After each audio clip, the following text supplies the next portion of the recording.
For the latest on that story, we're joined by Dan Whitehead now. A very good evening to you, Dan, and thank you for joining us. As you saw in that clip, Tony Blair did issue a statement. He stopped short of actually issuing an apology. Could he have apologized?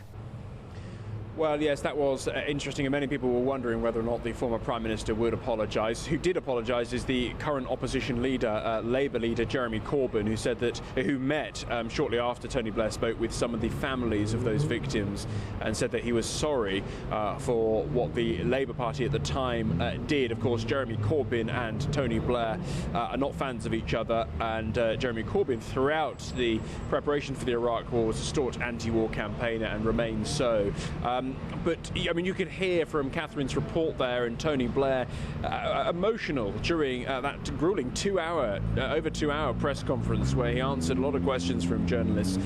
Clearly quite emotionally moved, and he said that the decision to take military action to bring the UK into the invasion in Iraq was the hardest, most momentous and agonising decision which he took in his 10 years as Prime Minister. He also said that he never accepts the claims that service personnel who were injured, who were killed in the war, lost their lives in vain, and that really he was acting in good faith upon the evidence which he was given at the time. And of course, all that hinged now on errors in the intelligence, flaws which went unchallenged, according to Sir John Chilcot, the author of this report, especially when it comes to those weapons of mass destruction, that 45-minute window which Saddam Hussein and the capabilities which he allegedly but were unfounded eventually, and he acted in good faith on the intelligence which he had at the time, but he accepted responsibility, Tony Blair, not only for mistakes which he may have made, but also mistakes in those intelligence reports which were ultimately, in his words, not his responsibility.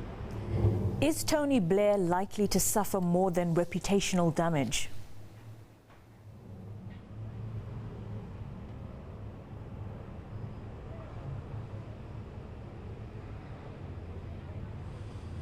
I think if you're referring to any criminal proceedings which can be taken against the former Prime Minister, it's difficult to say for certain, but tonight it looks unlikely that that will happen, primarily because the report was not looking at the legality, and there is simply no structure at the minute for the International Criminal Court to retrospectively look back and bring charges upon Tony Blair such as this. There are, in Westminster behind me, mootings of an impeachment procedure which could mean he couldn't hold office again, but that's relatively meaningless in terms of the fact that he's not in government. Dan, South Africa took a very different position. Can you tell us more?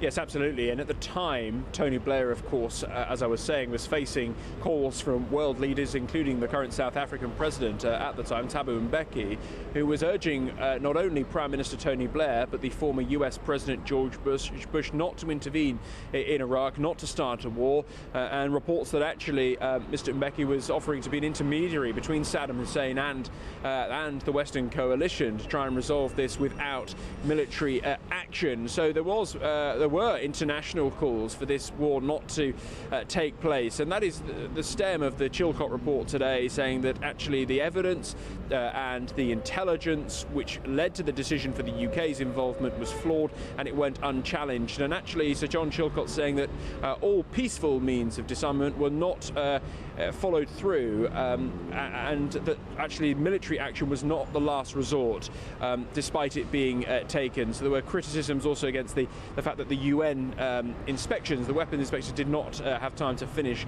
their job. So certainly a scathing report against Tony Blair. Dan, what type of reaction have you been receiving on the streets of London?